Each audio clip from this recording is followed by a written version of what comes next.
This is Joy Newsroom with me, Clarence Kwesi Apia. Our lead stories this are: National Security Ministry raises alert over suspicious activities and movement of people in the Nankpanduri Mountains. The Ministry of National Security and the other security ministries are counting on you, the public, to take ownership of this campaign as a way of supporting state security. Central Regional MPP election is currently underway. We will take you live to the grounds.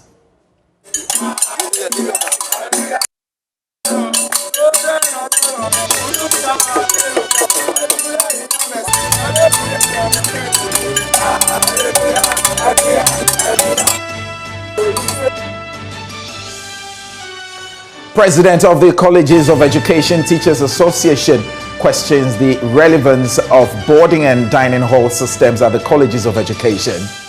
Look at the amount of money that they have to pay to the students. I mean, these monies can go into procuring or giving us infrastructure. We are live on DSTV channel 421, Go TV channel 144. This is the home of independent, fearless, credible journalism. Stay for details.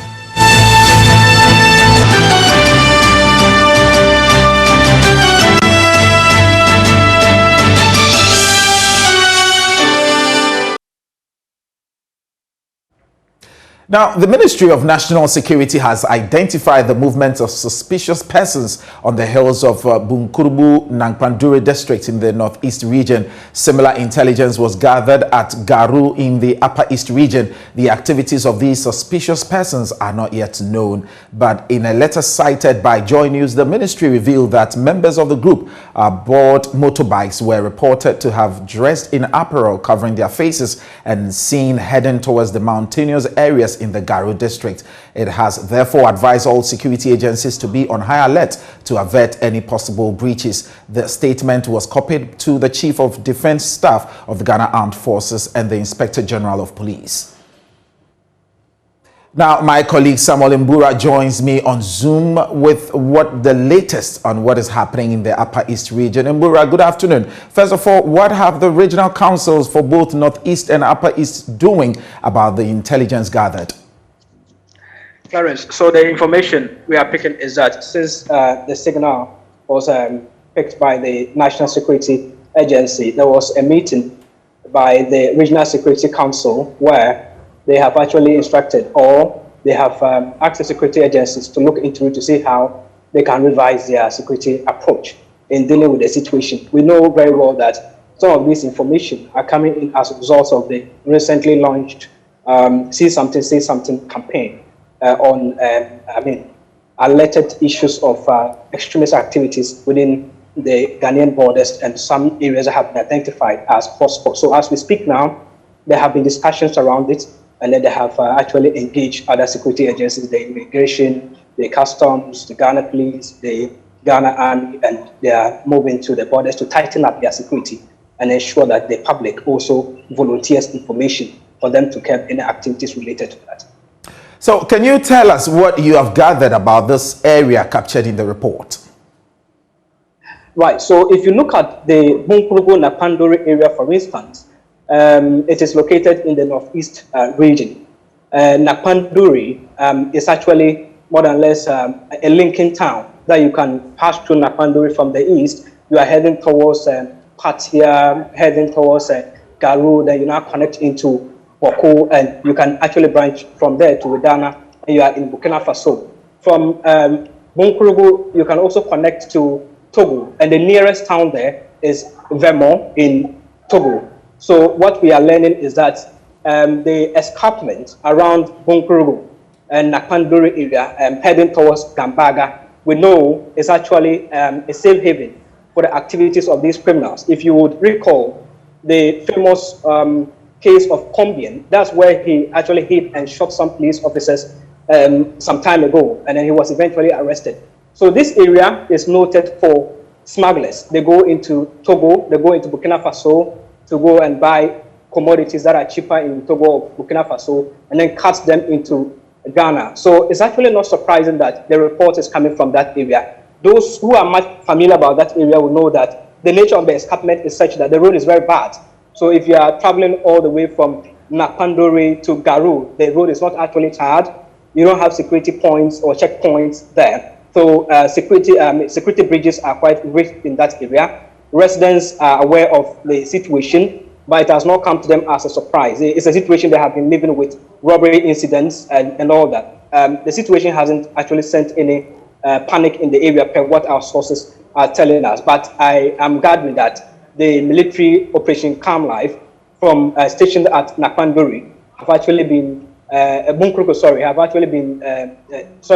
have actually been deployed to the areas that have been identified for the activities of these suspicious characters. So they are tightening up the security measures in these areas. Immigration, I was told, as at yesterday, sent some of their men around that area, but it's quite a dangerous zone because one, the road is not tarred, two, the nature of the escarpment is quite a dangerous area that people, ordinarily, you don't see people loitering around, but only these activities of the smugglers in that area. Right. Okay, Imbura, keep a close eye on this particular story. We'll come to you in our subsequent bulletins for any update on this. Ilyasu Tanko is in the Northeast region and has been running some checks and joins me via Zoom. Ilyasu, good afternoon. How is the region receiving this news?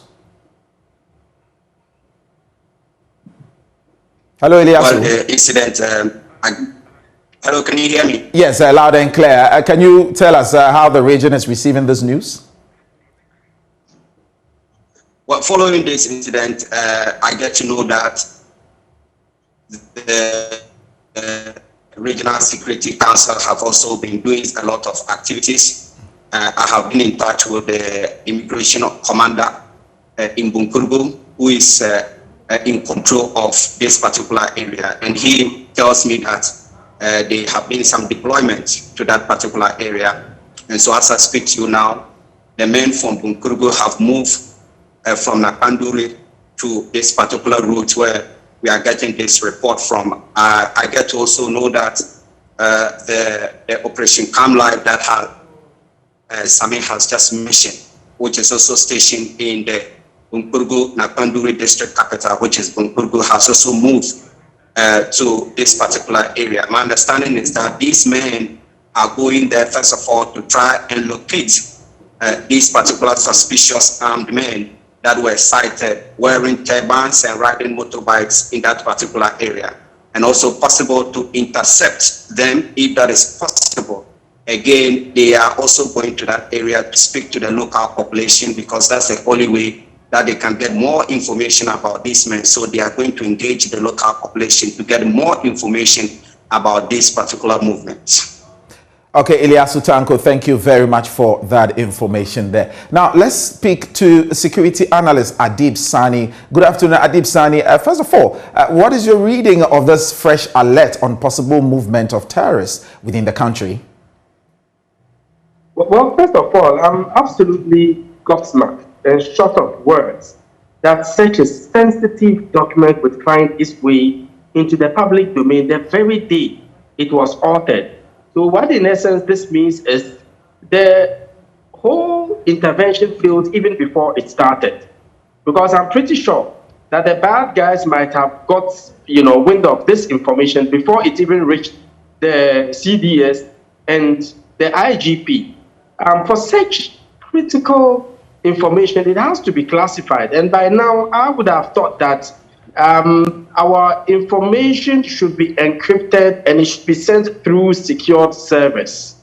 Okay? And what we need to also do now is to investigate how come this information, which was authored just yesterday, came out into the public domain by the close of day yesterday. Okay, so what it means also is the whole project, whatever they intended to do, the whole counter-terrorism strategy they wanted to activate on the ground has been compromised because the guys would know that, hey, our security forces are coming after them. So we need to investigate. It is highly likely that there's an enemy within, okay? Because if really you are a true son of the land, you wouldn't leak such a sensitive information. And we need to go beyond the writing of letters. At this time, we need to be on the ground. We need to communicate securely because it's not been long when a similar cable from the police, from the head office of the Ghana Police Service to the regional police command in Upper East, asking the regional command to be mindful of some individuals who had moved from around Burkina to fight in Buku, and they were on their way back. So we cannot afford to allow these lapses to continue to exist.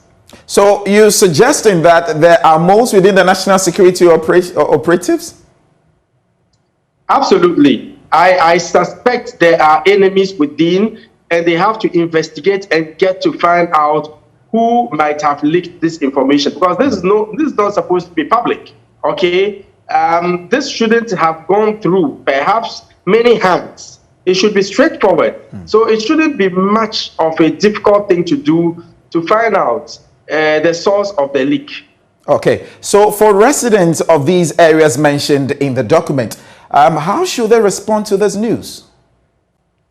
Okay, so I think that for now, they would have to be on the lookout. They would have to be alert about what is happening. I know of the movements of certain groups within that area, not just the Bunkurubu area, but with Dana, Hamili, and so many other places around the northern frontier. The people there need to know the truth. They need to know what is going on.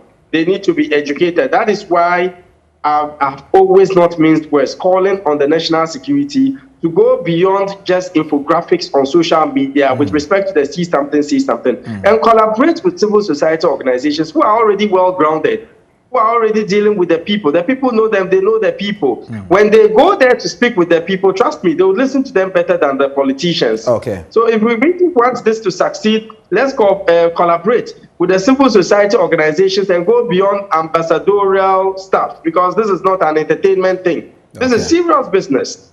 Okay? We need to go out there and educate the people so they are aware.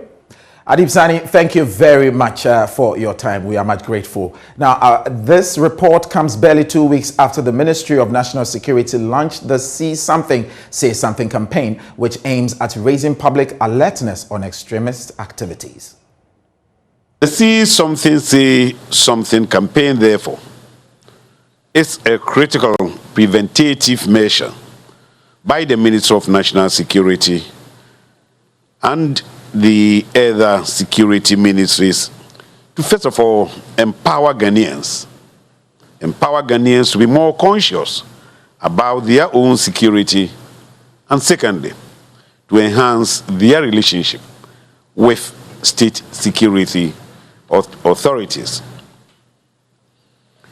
See Something, Say Something campaign is one of the many measures currently being undertaken by the ministry to safeguard the country against terrorism and violent extremism. Numerous kinetic and non-kinetic approaches continue to be implemented in that regard. Ghanaians must therefore be rest assured that the state security and intelligence architecture is working tirelessly to protect them against any such attack. But it is also important to state that the campaign is not aimed at creating panic among the citizenry. We certainly are not panicking.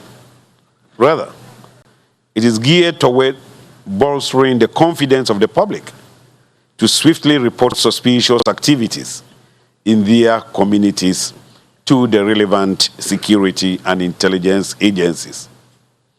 Let me also state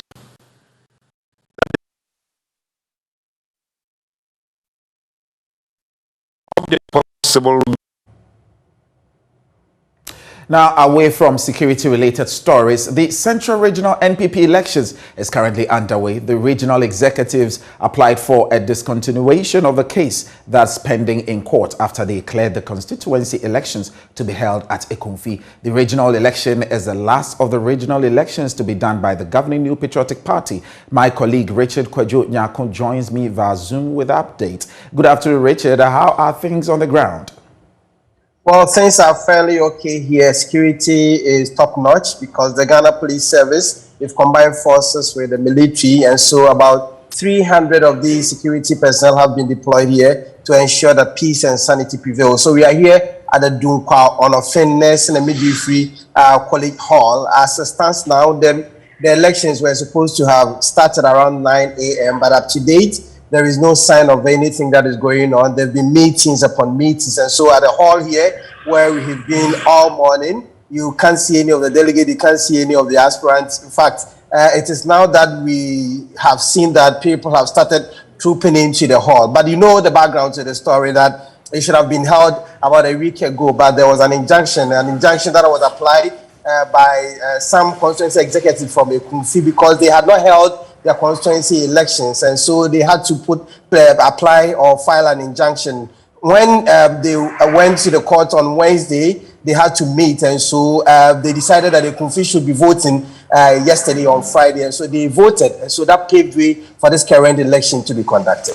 So who are the contestants and what have been their messages throughout the process?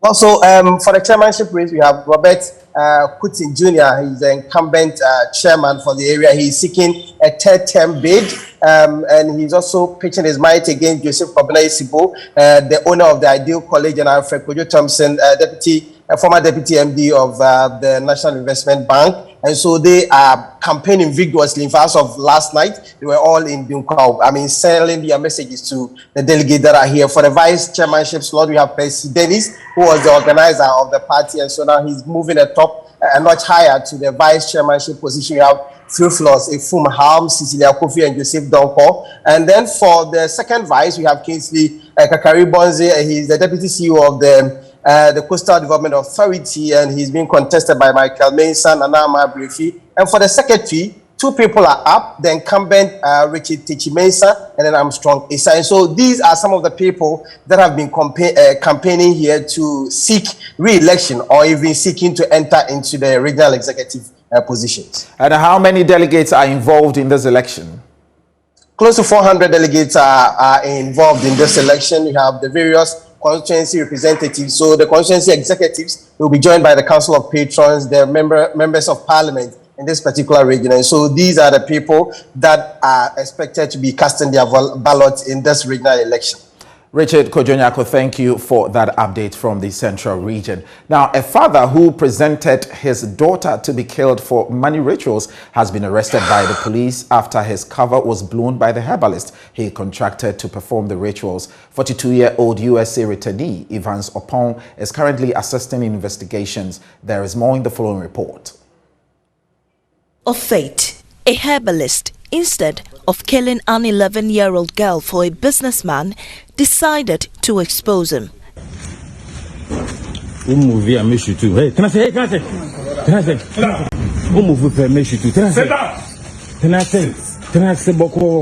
Nana Dubois Jr., who operates in the Oyibi area, ratted out 42-year-old Evans Opon to the police after he requested of him to make him rich. Evans, a returnee, took his own daughter out of the 12 he has had with 6 different women to Nana Dubois' house at Oyibi under the guise of buying her clothes.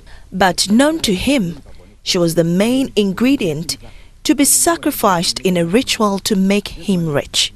Mama kwaba me ana me frɛ mo me balance am ye bibidro yi ha papa we efa bucha bagana eno se no man kuyi ma no ba wo ma 12 ntini ma 12 no wo no opese me kumutu nam de eskedro ma no. Meanwhile, Nana had his own plans.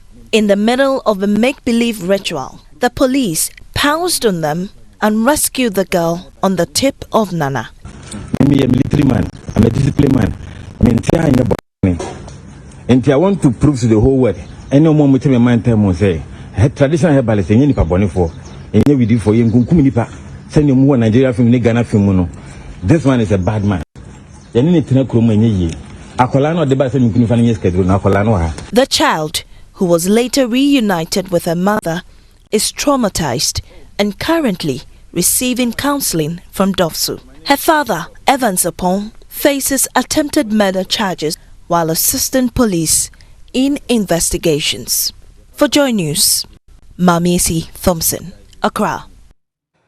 Now, access to healthcare is critical to good health, yet rural residents in the northern region continue to face barriers hindering them from accessing healthcare. Paulina Jaba lives in a community called Jahafudo in the Nanumba North municipality of the northern region. She lost her second child at birth because there was no clinic close by to help deal with complications she had encountered when she went into labor. Paulina is pregnant again and said it is a worry that gives her sleepless night.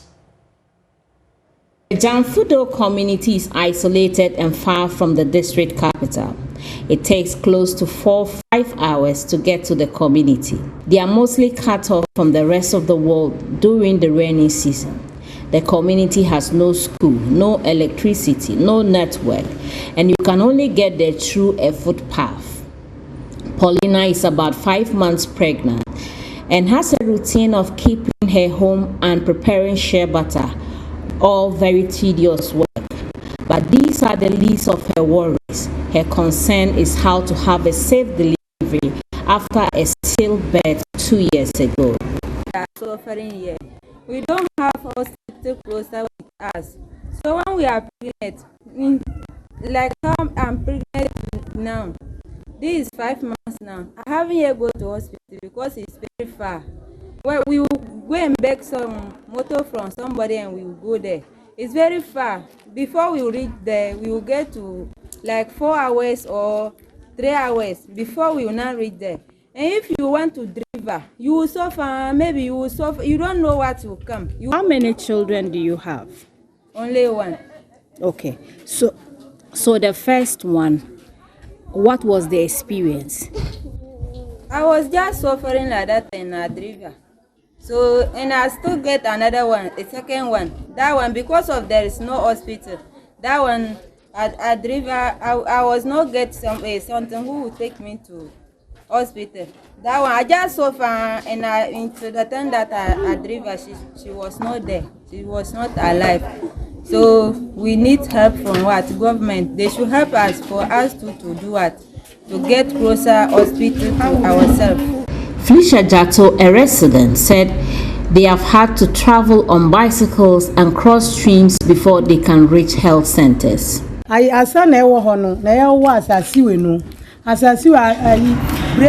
is hardship in this area.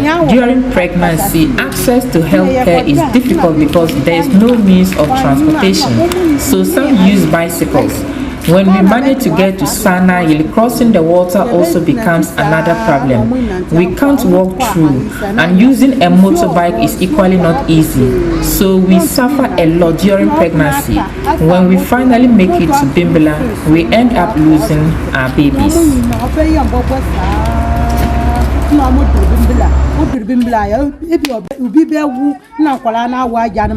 Other residents, Felicia Yado, raised similar concerns and said they feel abandoned by the state. We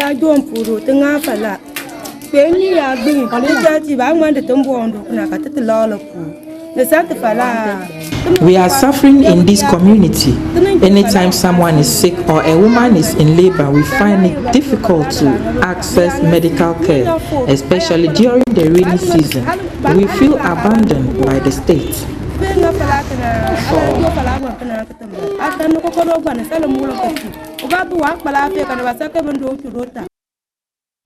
Now, the St. Francis Xavier Hospital at Asinfosu in the Central Region has been rated a Level 4 healthcare facility among the Christian Health Associations of Ghana facilities from an international assessing body. The hospital at Asinfosu serves more than 6 districts in the Central Region and is yearning for a referral health facility status. Richard Kwajo Nyakon has been learning more about the kind of care the hospital renders and has more in the following report.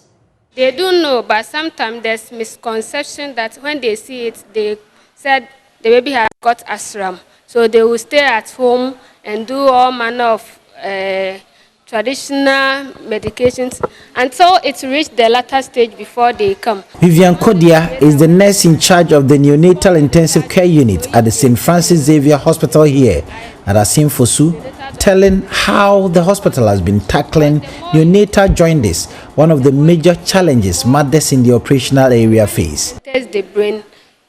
When the child grows up, he will have more disabilities like brain damage, like deafness. Some even can't walk because of all this neonatal jaundice. When carnitine sets in, that's the end of the baby. So the earlier you report, the better the outcome. For the condition they know, but they don't know the actual name, or they don't know there's a treatment for it. The hospital is situated along the Cape Coast Kumasi Highway and takes care of the major emergencies, including road crashes on that stretch. This emergency nurse sums up what they go through and how they've been very responsive to the needs of the people. We serve the Asin North, Central, and then Asin South. And we have people coming as far as from Ashanti region, New Edubiasi, to this place. People come along from Cape Coast, Isikuma, or Dobimba, Akwa district. Some of them also come here. And then Oda, going to the Eastern region side, people from Oda also come around. So all cases, accident cases especially, the main road, the highway from Cape Coast to Kumasi. So we have a lot of accident cases coming in and day out. Any diabetes, their complications, they come in. Children with convulsions are brought in here. Snake bites, this season of raining, we have a lot of snake bites also coming around. Beyond this unit, the hospital has been recording huge successes in terms of maternal care delivery. We have been rated as a level 4 facility among the CHAG facility, which is a great achievement from an international body. It's like patting us at our back for the work we have done.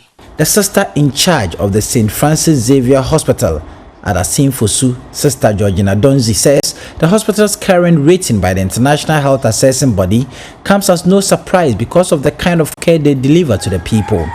Financing, which is not easy, because to improve on the care, we need human resources, equipment, and all the other logistics to improve on the care. But if the money or resources are not available, it's difficult even to give the best of care we aim at giving to people.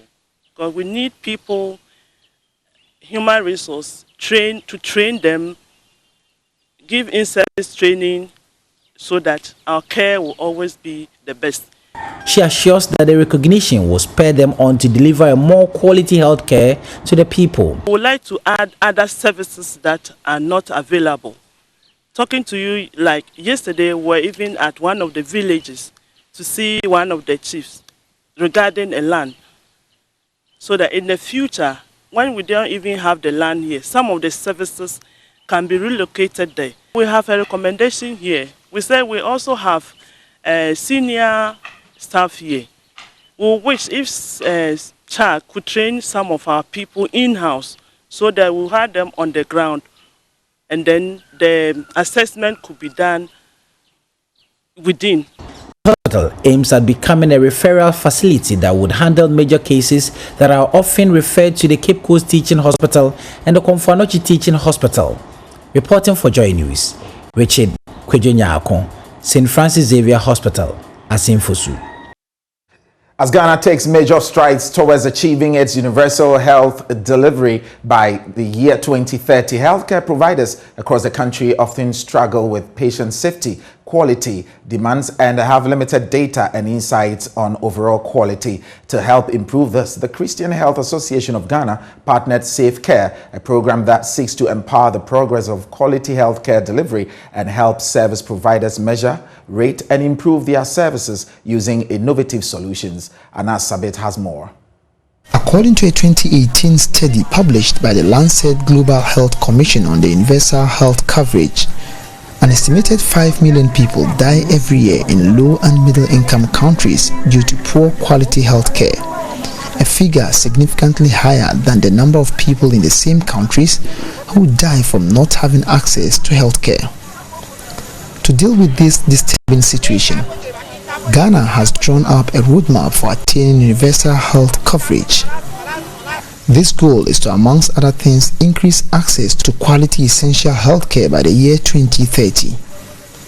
To help achieve this, The Christian Health Association of Ghana in September 2019 partnered Farm Access Ghana to use a safe care standards and methodology to assess, rate, certify, improve and benchmark quality amongst CHAG network health facilities with ratings ranked from level 1 to level 5. The Techiman Holy Family Hospital is one of 4 CHAG facilities across the country that received a level 4 safe care standard rating. Hospital administrator at the facility, Christopher Akambobnab, says the move to be part of the safe care program has in diverse ways contributed to quality health care across the facility and means a lot to all stakeholders. It means a lot to us in the sense that it's, first of all, as I indicated, it's an expression of the commitment and hard work of our staff.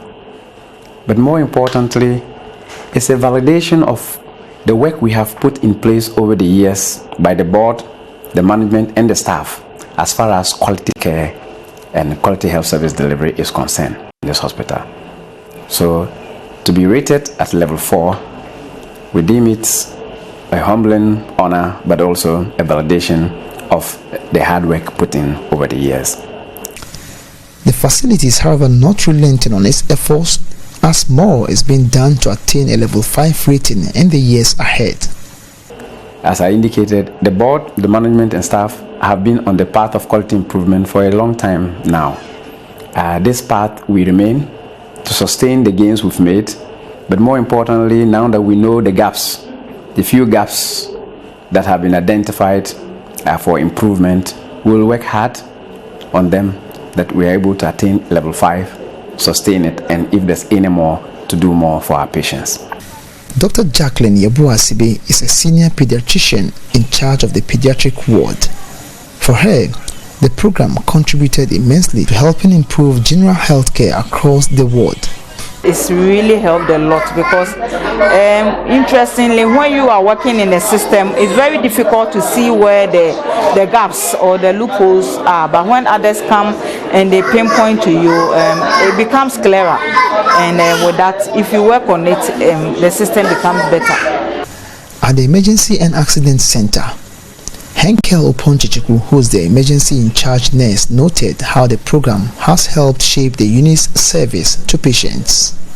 To be specific, they taught us about developing checklists to make sure we are well organized for our emergencies. And they also told us about assignments of duties, whereas nurses assigned that you are responsible for this group of patients. Yes, that helps to coordinate orderliness and also accountability. So safe care has been helpful, and we hope to continue with our relationship. As the saying goes, getting to the top is one thing and staying at the top is another thing. Will attaining a level 4 rating be the limit for the Techiman Holy Family Hospital? Level 4, as I said, you can get to level 4 and even deteriorate. And for us, we want to get to level 5 and even exceed. So to the extent that we are not even at level 5, and even if we are at level 5, we cannot even contemplate not being part of the program. The program is so useful, so important, it's become a very vital exercise that we think we would not do without it. Christopher Akambobnab, however, recommends for the institution of the safe care tools by the Health Ministry to help in the supervision of health care across board. Anna Sabit, Joy News, Techiman.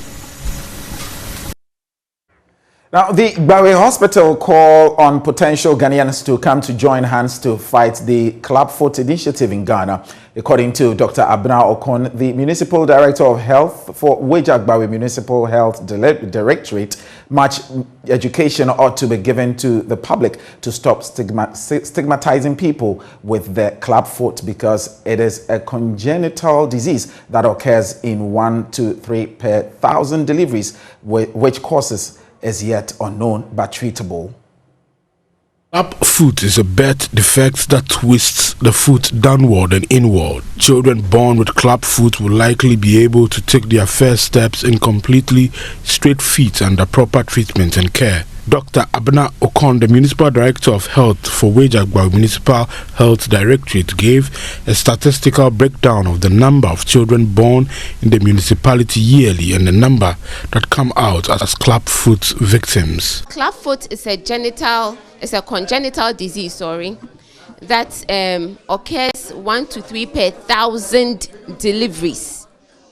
And we are here meeting today to draw awareness to the fact that clubfoot is treatable. Clubfoot, we realize that usually there's a lot of stigmatization, there's a lot of wrong information within the communities. Many times people think that it is a curse. Many times people think that is something wrong the mother has done or the mother has looked at someone else with a disease. No, that is not the case. It is purely a congenital disease, and currently we do not know the cause. But the good news here is that clubfoot is treatable. So the gospel or the message that we want to give out today as we celebrate World Clubfoot is that we want every child to walk. Clubfoot is treatable. So if you know a parent who has a child with clubfoot, kindly encourage the parent to bring the child out of hiding, bring the child to the hospital, bring the child to Bawe SDA Hospital, where we have free services for the treatment of clubfoot. Together we are saying that every child must walk. Nana Efua Educhumwa Ajete is the programs manager of Hope Walk. She says clubfoot is common in males and is treatable. She's calling for support for children with clubfoot. So in the future, we want to open more clinics all around Ghana. So we encourage individuals and corporate bodies to come and support this good cause. Because, if you don't support us, a lot of people will also not get the treatment. So we encourage Ghana and the whole world partners to come and support so that we can extend this treatment to all the regions in Ghana. Some of the beneficiaries expressed their joy after their encounter with Hope Walk and the Seventh-day Adventist Hospital.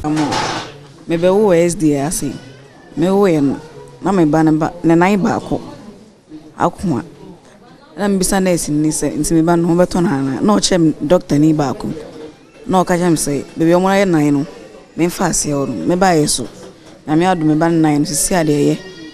To the make a junior for near the fosse 9 a free in some umbra, yan your mushy, yan your mushy to umbra. Yan sure we are. Nkonyi immaculate, the Viabon Conny Shallow. Jenu de Kailesi. Tuchubato, and ye can be Gianema for Leon. Lodomi, and Naido for Gilopodomi. This is Margaret and her first baby, who is now 1 month and born club-footed. She's currently under treatment under this 1 month. And this treatment is for free, she said.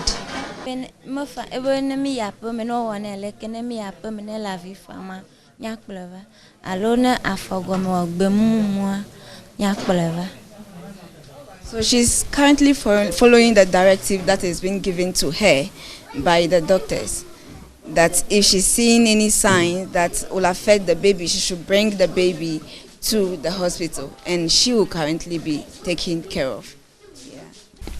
Gifty Crowis report for Joy News. You're watching the Joy Newsroom with me, Clarence Kwesi Apia. Still to come in the bulletin, President of the Colleges of Education Teachers Association questions relevance of boarding and dining hall systems at the Colleges of Education. You look at the amount of money that they have to pay to the students. I mean, these monies can go into procuring or giving us infrastructure.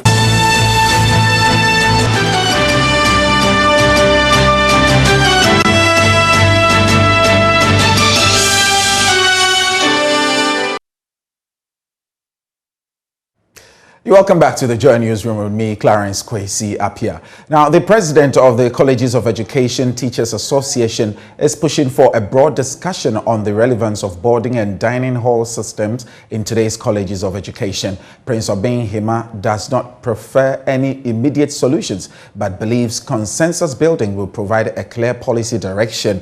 Mr. Hima was speaking at the Colleges of Education and Social Education Research Journal Multidisciplinary Research Conference at Insuta in the Ashanti region on the theme Education in Emergency Situations, Prospects and Challenges. Mahmoud Mohammed Nuruddin reports. I have said that it is a question that we all need to answer sincerely.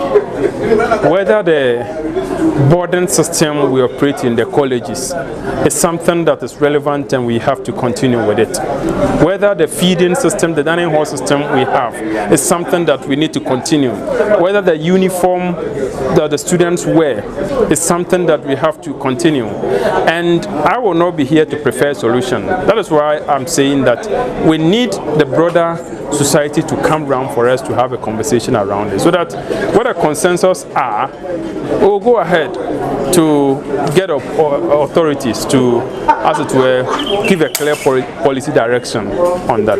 Mr. Hima encourages Ghanaians to participate in the discussion in order to identify the greatest form structure for everyone's benefit. He also addresses the subject of students' allowance, stating that the funds used to pay students can be used to fund facilities such as science laboratories, lecture halls and accommodation. He believes that while students will protest, they will eventually recognize the importance of directing such funds into development. The election was about colleges of education, our reinstate allowance, our council allowance. We don't want that.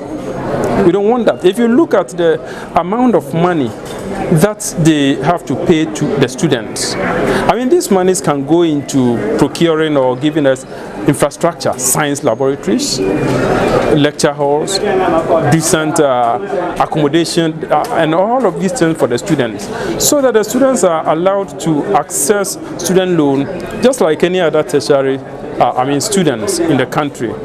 I think for anything to start, the students will kick against it. But if they sit, reflect, and get to know that at the end of the day, that money will go into giving them infrastructure that they stand beneficiaries and all of that, I think they will buy into it.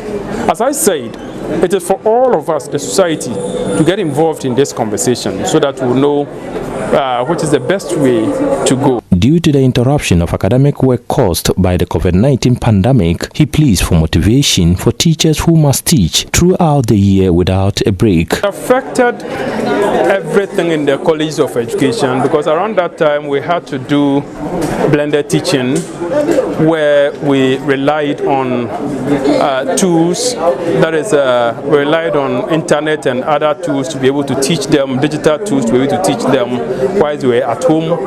And when the thing was eased somehow, some of the students had to come, whilst others were at home and they were receiving tuition.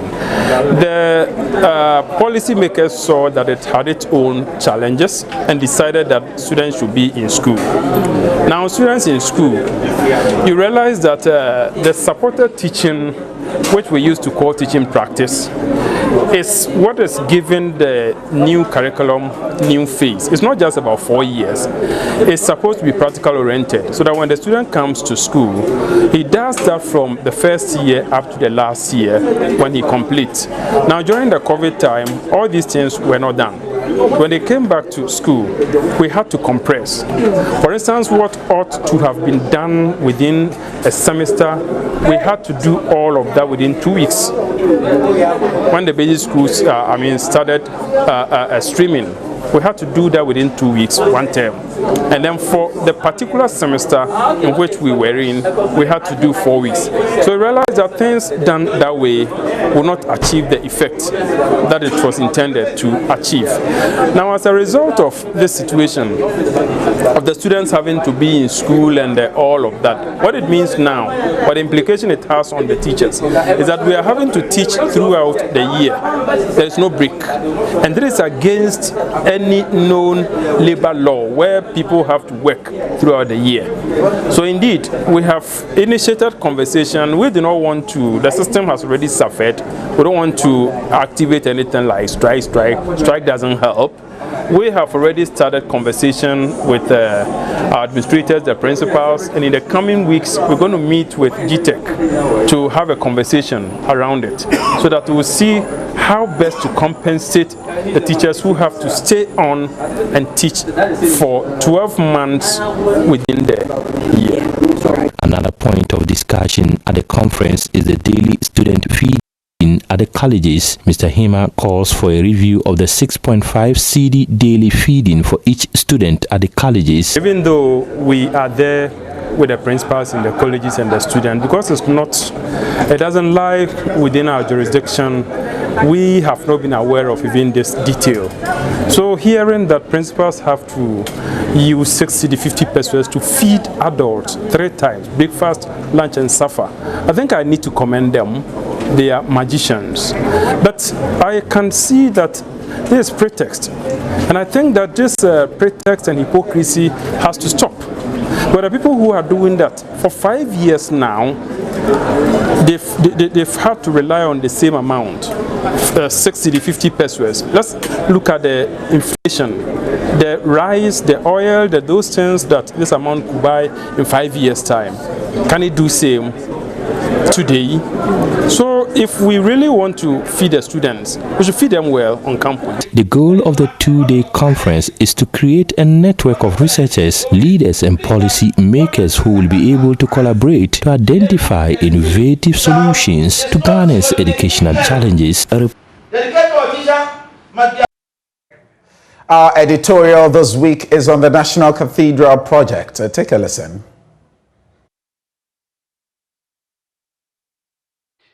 I want you to imagine something for a minute. Picture a father, a man with a large family, many children. This man says he loves his family, but cannot provide for their needs. Many of his children go hungry every day. He cannot afford to take the sick ones to hospital. He has managed to send some of them to school, but can't feed them while they learn. He cannot provide a roof over their heads. When it rains, some of them get washed away. The older ones who are surviving his neglect are told to not only fend for themselves, but to send him more and more money each year to cater for the family. But while this man asks his impoverished children to tighten their belts and sacrifice for the family, he drives around in expensive cars, treats himself in the best hospitals, takes loving care of his friends, and makes no apology to his children for their back-breaking work that pays for his lavish lifestyle. Now, just as these children are at their hungriest, sickest, and most impoverished, this Father of the Year announces that he is going to donate a massive chunk of the money they have been paying into the family account to a church project. Why? Because some years ago he promised God he would do so. Tell me honestly, what would you think of such a father?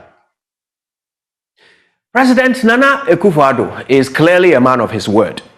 He pledged free SHS to Ghanaians, and he has delivered. Maybe we can talk about the quality of the education the children are being subjected to later. But for today, let's just say he's delivering. Now, while he was going around the country promising us free SHS, he was also telling God that if he won the 2016 elections, he would construct a cathedral to the glory of his name. Indeed, after he won the election, he chose to follow through on his promise. President Nana Akufo-Addo made a donation of 100,000 Ghana cedis from his personal money to the National Cathedral project. The purpose of the cathedral, as I indicated at the sword cutting, was to offer thanksgiving to the Almighty for his blessings to us as a nation, and to address a missing link in the nation's architecture by building a church for national purposes. The challenge of building Ghana's national cathedral, therefore, relates to the mobilization of our people in support of the project. Clearly, what the president had in mind was not a 100,000 Ghana cedi cathedral. The fulfilling of his personal pledge to God would cost much more than that. And the president is a man of his word. So, without Ghanaians' permission, he demolished buildings on state grounds, including judges' homes, to make room for his massive personal debt to God to be built. Why should Ghanaians be the ones funding the president to pay a personal debt that he owes to God? But the president didn't stop at the appropriation of state land for his personal project. In Parliament, Finance Minister Kenufo-Riata pledged state funding to the cathedral. Mr. Speaker, this state and church partnership envisaged by the President to develop the National Cathedral is on course. An initiative, the 100 cedis a month club, also dubbed Kitwe Biarensa, will be launched by the trustees of the National Cathedral on August 12, 2021, to give as many Ghanaians as possible the opportunity to be part of the history to build the National Cathedral. The aim of the club is to raise 1 million Ghanaians who will give 100 cedis a month for the construction of the National Cathedral. This week, a leaked document revealed that a donation of 25 million Ghana cedis has been approved as additional seed money. Another leaked document revealed that the architectural firm in charge of the project has already been paid 37 million Ghana cedis for this project. Now, the good book says, "For all have sinned and fallen short of the glory of God." We are all sinners, granted. But the same Bible says we should work out our own salvation with fear and trembling. So again, I ask, why are we abandoning our own salvation to work out Nana Akufo-Addo's? Why are we footing the bill for the president's pledge to God? Ghanaians are predominantly devout and generous Christians. Many people have actually given money to this project already, but many more have not. Some Christians have blatantly refused to donate because they object to being roped in to fund the fulfillment of the president's private pledge. They say their refusal is due to Ghana's multitude of unsolved problems. The roads are bad. Many companies have shut down due to the poor economy. People are out of work. Because we don't have enough money to build drains, Accra floods every year and people die. Due to a lack of money, hospital projects have been put on hold. Because there's no money, the state owes very vulnerable people LEAP stipends.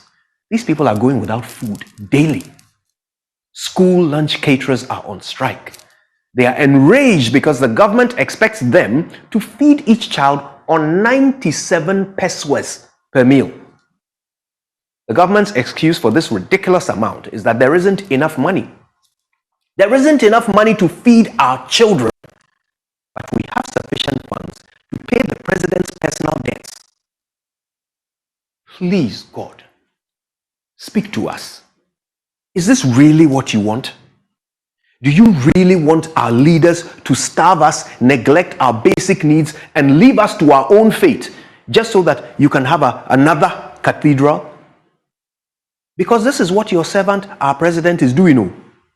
So God, today we are asking you, what would you think of the actions of our leader? And that's all we have for you for this afternoon. For more news, log on to myjoyonline.com. My name is Clarence Kwesi Apia from the entire production team here. Thank you for watching.